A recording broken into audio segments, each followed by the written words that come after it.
छत्तीसगढ़ भाषा बोली छत्तीसगढ़ भाषा को प्राचीन काल से कोसली कहा जाता था, किंतु विगत 2-250 वर्षों से दक्षिण कोसल को छत्तीसगढ़ कहे जाने कारण यहाँ की लोक भाषा कोसली को छत्तीसगढ़ी कहा जाने लगा है। यहाँ संस्कृत अनुगामी एवं डॉक्टर महेश चंद्र शर्मा ने इसे संस्कृत की पठियारी बहन कहा है। छत्तीसगढ़ से प्राप्त हुए शिलालेखों के प्रमाण के आधार पर छत्तीसगढ़ की जन्मदाता प्राचीन भाषा रूप की जड़ें ईसा पूर्व तृतीय शताब्दी तक पहुंची। उसके पहले ईसा पूर्व चतुर्थ शताब्दी के माध्यमी प्रकृति के शिलालेख पूर्व दिशा में तथा शैलश्रेणी प्रकृति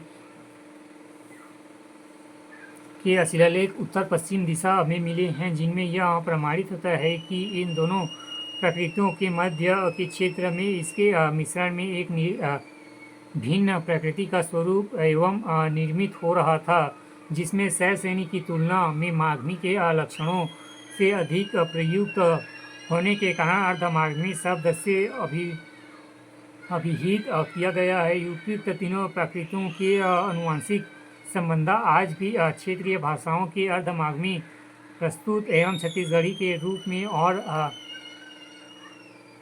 उत्तर पश्चिम में शैलश्रेणी प्रस्तुत बुंदेली के रूप में देखा जा सकता है। छत्तीसगढ़ का पाणिनि एवं हीरालाल कपोध्याय पूरी एक सदी से अधिक पहले एक व्यक्ति ऐसा भी हुआ जिसने तर्क वितर्क या विवाद पैदा करने वाले कोई नारा ढालने की बजाय अपनी प्रतिभा को पूरी लगन और समर्पण 1885 ईस्वी छत्तीसगढ़ का व्याकरण तैयार करने में लगाया। उन्होंने न सिर्फ छत्तीसगढ़ का बल्कि पूरे इस अंचल की भाषा का गौरवशाली इतिहास रचा। मनीषी थे ये धमतरी के एग्लो वार्नकुलर स्कूल के हेड मास्टर हीरालाल कपोध्याय। वाह, ये अच्छे हैं।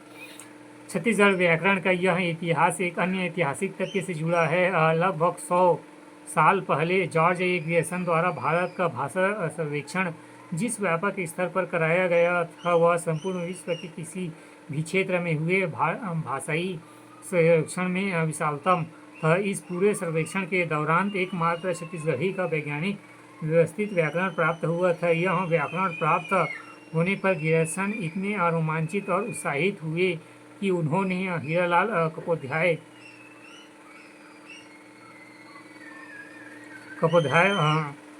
को ससम्मान नामोल्लेख सहित इनमें सन 1990 में एशियाटिक सोसाइटी ऑफ बंगाल शोध पत्रिका के 49 भाग 1 में अनुवादित और संपादित कर प्रकाशित कराया।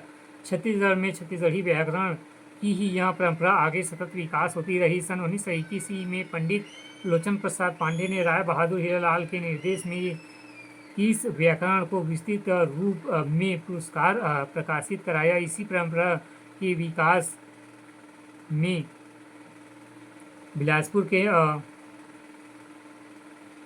के डॉक्टर शंकर सेन छत्तीसगढ़ भाषा शास्त्रीय अध्ययन 1973 और रायपुर के डॉक्टर नरेंद्र देव वर्मा छत्तीसगढ़ भाषा का उद्विकास 1979 के नाम भी उल्लेखनीय हैं।